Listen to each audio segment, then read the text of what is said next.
Hi everyone, good morning. This is LeeAnne and welcome back to my channel. Now today, kakarating ko lang yesterday at may na-receive ako na parcel galing sa Philippine Embassy at ito galing sa Commission and Election. Nag-vote na kasi, nag-start na kasi sila ng votation kahapon sa Philippine Embassy doon sa Bangkok. At nagtanong ako kung anong gagawin dito kasi kahapon ko lang ito nakuha. Sabi niya, ano daw, i-fill out ko kung sino gusto i-boto ko. Tapos, ibalik ko, i-send ko balik sa Philippine Embassy. At nandito yung address nila. Embassy of the Philippines, of the Republic of the Philippines, 760 sa Complete Road, Cornerstone, Philippines. So, yun nga.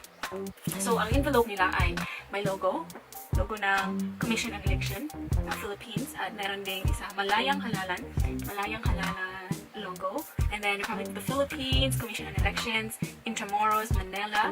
At saka ilang stamp kasi nasa dito sa post office eh. Yung stamp nila, yung Yuki na. At saka, sinabi, return to sender, pag hindi daw one delivery attempt only. So now guys, we're going to exercise our right to vote because isa tayong mamamayang Pilipino, kaya i-open na natin ito. So yan, hindi pa talaga ito na-open eh. Ngayon ko pa na-open. Oh, so, sa loob ng envelope, merong return envelope. Na may address na, ayan. Ito, pagkatapos ko lang mag-vote, ito ilagay ko dito sa envelope, isasend ko dito, lagyan ko lang natin dyan, at bibili ng stamp. Okay. At saka,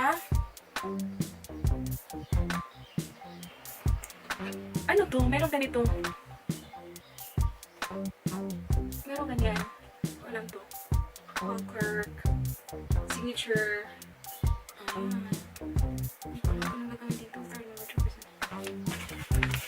at saka, ito yung official ballot.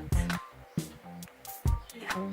Ito yung official ballot. At saka, fill out the ballot secretly. Do not put any distinctive mark on any part of this ballot. So, hindi ko na ipapakita kasi. So, ito yung form. Hindi ko pa nasulatan. Ito yung form. Ayan. So, ngayon,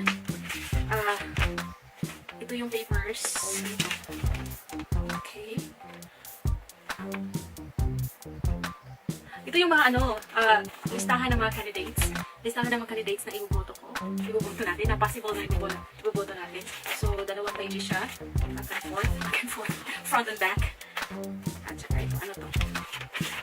Instruction for voters, may ano. So, yan. So, ito may instruction pa tayo na babasahin. At, ito, number 1. Number 1, accomplished the ballot fully by writing the names of the candidates for senator and the acronym of party list representative of your choice. So, dito yung ilalagay natin sa official ballot. This is official ballot. At kailangan tayong mag-choose tayo ng 12 na senators. 12 na senador. Ayan. And the second instruction here is, affix your right thumb mark on the ballot coupon, which is located in the cover portion of the ballot. Ano, thumb mark? Paano yan? Wala man akong ganyan. Wala akong pang ganyan. Hanap pa pala ako nito. And then 3, detach the ballot coupon from the ballot and place it inside the ballot envelope. Detach the ballot. Okay. Detach the ballot coupon from the ballot and place it. Ito. Ito, i-detach ko at ilalagay ko sa envelope. Ilagay ko sa envelope. Ilagay ko sa envelope. Ito yung ilalagay ko sa envelope.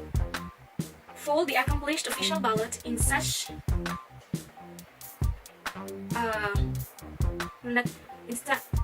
its content will not be seen. So, itupi ang nasulatang balota sa kaparaan ng ang laman nito ay hindi makikita. Tanggalin ang kupon at lalagay ito guys, ito sa loob ng ballot envelope.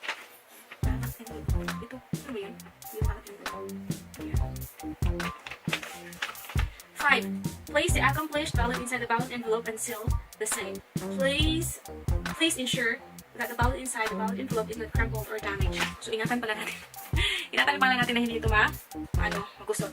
So, 6 is, write your name and affix your signature in the proper space provided in the ballot envelope. So, itong envelope, ito na yung ballot envelope. Lagay natin yung name natin at saka signature dyan. At saka sealed. 7 is, seal the ballot envelope with a paper seal. Ito yung paper seal. Ito yung paper seal. Ilagay natin dyan. Ilagay natin dito. Ayan. Tsaka ilagay dyan. Ayan. Tapos, ang last na instruction dito is, please attach paste postage stamp at the appropriate portion of the ballot envelope and mail the ballot envelope to the embassy, consulate, or foreign service establishment concerned. Mailing should be done at the soonest possible time to ensure that your ballot is received by the embassy, consulate, or foreign service establishments concerned on or before May 13, 2019. So dapat, today is May 5, so dapat na-send ko na ito balik doon sa Philippine Embassy Bangkok before May 13. Kasi May 14 na yung election sa Philippines. So, ayun. At 5 o'clock in the afternoon, Philippine time, or submit the ballot envelope to the embassy, consulate, or foreign service establishment concerned. Ayan. Ayan. So, ayan yung mga instruction at ready na ako mag-vote. Hindi ko na kayo isasama sa aking pag-boto kasi ito ay dapat secret lang. So guys, natapos na akong magboto at hindi ko na pinapakita sa iyo at ito na yung envelope, nilagay ko na dito yung official ballot at saka nilagyan ko na din ng signature ko, name at signature on top of my name, and this is the seal na ano. So ngayon is Sunday at hindi ko ito masisend muna ngayon kasi Sunday ngayon hindi open yung post office na dito, so bukas ko na lang ito isisend. Paalala lang, you have to vote wisely. Hindi natin ibibenta yung boto natin kasi tayo din ang mag-suffer sa huli. Bye everyone. See you on my next one.